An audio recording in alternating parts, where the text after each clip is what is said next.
السلام عليكم. أنا أماني محمد. النهاردة هنعمل مع بعض وصفة بسيطة جدا ولكن طعمها خطير، البتنجان المخلل اللي بيكمل أي أكلة. ريحته تحفة وشكله بيتكلم عن نفسه. شايفة اللون وجماله؟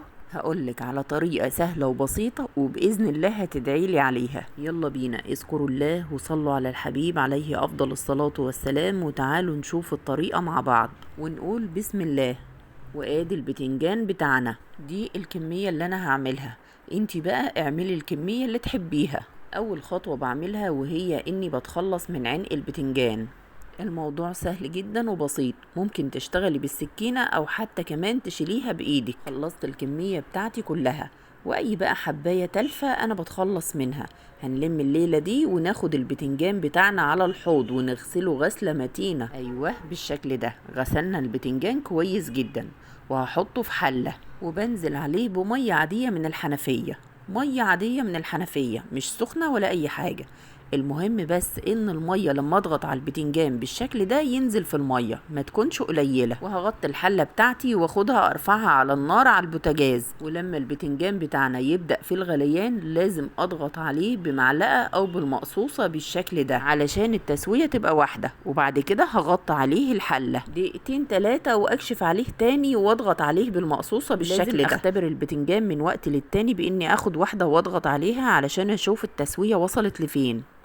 انا عايزه حبايه البتنجان ماسكه نفسها، مش عايزاها بقى انك تمسكيها بايدك تميل معاكي او تتفتح منك او تتكسر في ايدك، لا خالص مش عايزاها كده. وخلاص كده انا وصلت للدرجه اللي انا عايزاها في التسويه. الحبايه طريه، يعني اضغط عليها الاقيها طريه وفي نفس الوقت مش مهريه. ولازم بمجرد ما اطفي عليه النار اشيله من الميه بتاعه السلق وبحطه في بوله وهبدا اشتغل على طول. مش هسيب البتنجان بتاعي يبرد ولا اي حاجه، هشتغل وهو سخن. على فكره انا ما اخدتوش تحت الحنفيه ولا بردته ولا اي حاجه، وبكده البتنجان مش هيسود معانا وهيفضل زي الفل. هتجيبي بقى برطمان او علبة تلاجة زي ما تحبي ونرص البتنجان بتاعنا. ما تقلقيش من حكاية ان هو سخن، دي طريقتي اللي بعمل بيها البتنجان المخلل على طول، ومش هغير طريقتي سهلة وبسيطة جدا، مش هتكلفك وقت ولا اي مجهود. وشوفي بنفسك.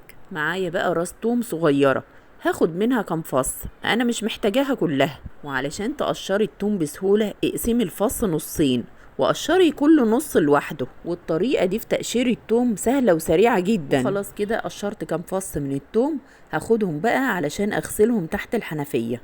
وغسلنا التوم بتاعنا تمام كده، حلو قوي. هنقطع التوم بتاعنا لقطع صغيرة، ولو مش عايزة تقطعيه كمان ممكن تسيبيه زي ما هو، احنا اصلا مقطعين الفص لنصين. هجيب كمان قرن من الفلفل الاخضر واقطعه علشان يدي للبتنجان بتاعنا نكهة حلوة. ولو عندك فلفل حر ضيفي. هضيف كمان معلقة صغيرة من الشطة، ومعايا بقى كمان قطعة من البنجر، ودي بتخلي لون البتنجان تحفة. وطبعا القطعة دي كانت حباية كاملة، بس انا اخدت منها قطعتين قبل كده وانا بعمل بتنجان مخلل. انا بغسل حباية البنجر وبسيبها بقشرها زي ما هي، مش بقشرها ولا اي حاجة، وباخد منها القطعة اللي انا محتاجاها والباقي بشيله في كيس في الفريزر. خلاص كده قطعنا البنجر بتاعنا لشرايح رقيقة. ودي مية السلق بتاعة البتنجان، مش بنرميها، يعني مش هعطلك او اقولك سيبيها لما تبرد، لا احنا هنشتغل كل الخطوات ورا بعضها، يعني في اقل من نص ساعة تكوني عملت البتنجان المخلل بتاعك. اخدت شوية من مية السلق في بولة علشان اضيف الملح. مش هضيف ملح للمية كلها لاني مش محتاجة كتير، يا دوبك بس محتاجة مية اغطي بيها البتنجان. فاخدت شوية مية بالنظر كده ان هم هيغطوا البتنجان معايا، وضفت لهم معلقتين من الملح. ودقت الملح بتاعي لقيته لسه ناقص شوية، فضفت معلقة مليانة ومعلقة تانية ناقصة شوية، وهدوق كمان مرة. بحط صباعي على لساني بحس بالطعم مالح شوية، يبقى كده تمام حلو قوي. هنزل بالمية بقى على البتنجان بتاعنا واغطيه كله تماما. وافتكرت بقى اني مفرزة فلفل احمر حار، جبت قرنين من الفلفل الحار وقطعتهم وضفتهم للبتنجان. ما يضرش، هيبقى حر كده ومشطشط وحلو قوي. شوفي بقى يا حبيبتي، العلبة مش هغطيها غير لما تبرد تماما، لان انا شغالة البتنجان سخن والمية سخنة، مش هينفع اغطيها غير لما تبرد تماما. حطيها بقى قدام مروحة علشان تنجزي شوية، ولما البتنجان والمية بتاعته تبرد تماما اغطي العلبة واسيبها يوم كامل بره التلاجة، وبعد كده بحطه على رف التلاجة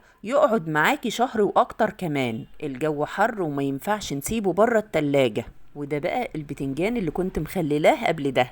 عايزة بس افتح لكم واحدة كده وتشوفوه من جوه شكله عامل ازاي. عايزة اقولك لونه وطعمه وريحته حاجة ما شاء الله، اللهم بارك. اتمنى اكون افدتكم. ما تنسوش لايك للفيديو، وبالله عليكم ندعي لمرضانا جميعا بالشفاء ولموتانا جميعا بالرحمة والمغفرة. والسلام عليكم.